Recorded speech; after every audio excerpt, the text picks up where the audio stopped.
or view or the consent of any broadcast, publication, or dissemination, word by word. Good. Let me introduce the conversation. Ben Kinuthia, who's a lawyer, is already in the studio, but waiting for the other gentlemen to arrive. Ben, let me start like this.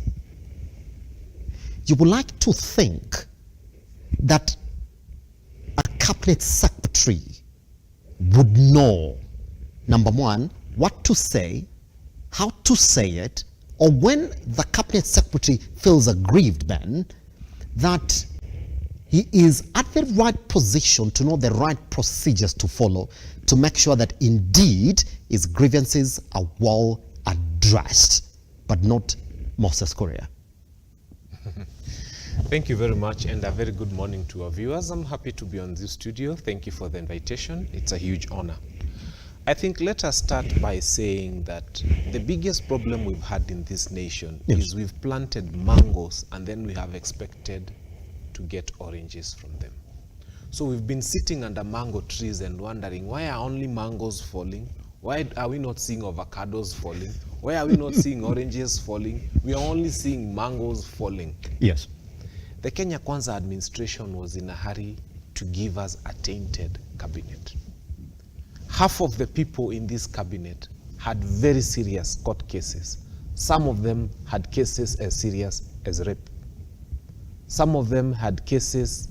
In fact, there's one person who came and said, and we all know him, he said that to say that I have many cases is an understatement. He was swarmed with cases. So why would the president rush and leave every other person who has a good name to themselves and give us only those people who cannot even handle their own lives, leave alone the lives of every other Kenyan? I've seen the DP has been given the role of fighting alcohol in Mount Kenya. Yes. But I think he started from the wrong place because he started with the people who are sleeping in the mtaro. He just needed to first look at cabinet and look at who is drunk, who is incapable of handling themselves, who is not carrying themselves in a manner that is, that is fit enough for a cabinet secretary. Start there. That's where the fight against alcohol and drugs and all these illicit, because some of them, and I won't mention them because they come to your studios, actually appear to studios drunk. So I am not surprised that Moses Kuria said the things that he did, because that's who he is. Yes. I mean, we've had the conversations he's had. We have seen the things he said that he has said on national TV. We have had his language during the campaigns. Yes. Did you expect him to change all of a sudden? You have planted a mango tree, just be ready to harvest mangoes. Stop wondering why only mangoes are falling and you're expecting oranges from the same tree. I think what the Kenya Kwanza administration needs first is to rethink its cabinet before you even talk of press freedom. Because look at the substance of somebody like Kithure Kindure. Professor Kithure Kindure, through and through, has spoken things that show someone who is a national leader. No, sir. Because in himself, he carries the DNA of a national leader. I look at Musalia Mudavadi, though sometimes the content of his words is not exactly what Kenyans want, but he still carries himself as a national leader. So the problem is not even the media. When Moses Kuria is done fighting the media, he will fight you and me. And when he's done with you and me, he will insult other people. And he will go to some other place and he's going to say strange things. So stop looking at this as a media problem. Start looking at it as a personality problem. Yes. This is someone with a personality problem. Yes. And is someone who is not supposed to be on national TV to start with. Yes. Yeah. Ben, I mean, you're a lawyer, you work with specifics. Let me just define for you what we started this show this morning with. I started with the definition of recklessness. This is what it says: exposing oneself to danger more than required by good sense.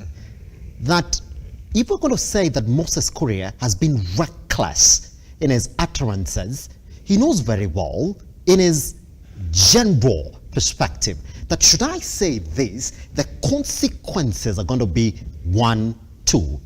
But then when you look at him, Ben, he knows there's going to be any consequences, and I'll tell you why. What have been the utterances of the deputy president? Because we did see exactly what his reaction was, Ben. He said that I do agree with Moses Kuria. But what I do not agree with is the fact that he said that any state official who's going to work with NTV is going to get sacked. What is fueling Moses Kuria's recklessness? Is it because he knows very well that I can do and utter whatever it is that I want? There are not going to be any consequences for my bosses. I think if you look at one of the dailies today, the president has actually come to the defense of Moses Kuria. Yes. So that answers your question. But even without what is in today's dailies, I have told you the problem is not the media. The problem is not the fact that Moses Kuria has got protection. Even if Moses Kuria was not cabinet secretary and he was sitting at home and he was doing nothing, he would still be reckless in his conversations. So I think what people need to realize, there's a difference between what you people are fighting about and the person. Moses is just himself. He is the wrong person to be cabinet secretary. Yes. And even if we end this media war, I can tell you, before this year is over, there will be a couple of other, if you want to call them reckless, comments coming from him.